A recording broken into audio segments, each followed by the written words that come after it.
Homeowner tip 101 when hiring any contractor, whether it's electrical, HVAC, carpentry, sheetrock, paint, whoever you bring to your home, insurance. Now, there's a big misunderstanding as far as how insurance works. Most work vans have on the side of their truck, insured and bonded.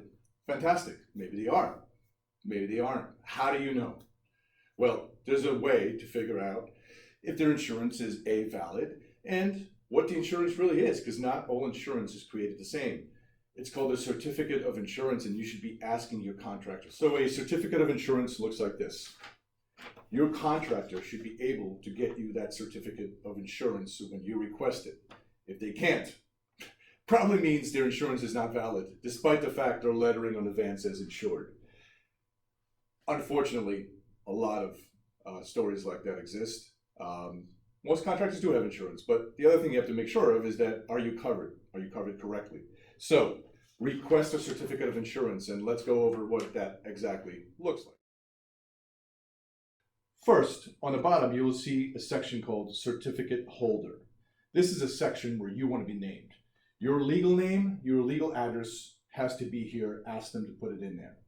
Now, right above it, it says Description of Operations and Additional Insured Remarks. In that big box, you want to be in there. Your name of your property working. And if it's not your primary property, have the property you are working on. So your legal name again, and the address the work is taking place, have it in there. That means they are insuring you. You are not just a holder of the certificate, you are actually being insured. And when you look at the above sections, you should have your general liability, your automotive liability, any kind of umbrella liability, workers' compensation listed in these sections. And what's important about the sections is that you will have the limits of how much insurance, how much coverage you actually have, which is important because, again, not every contractor is the same. Some guys have real cheap insurance that don't have much coverage. Is your house worth more than their coverage? So if, God forbid, they burn down your house, do you have enough money from their insurance that covers it? Check on that. If you live in an $800,000 house and their limit is $300,000, no good, right?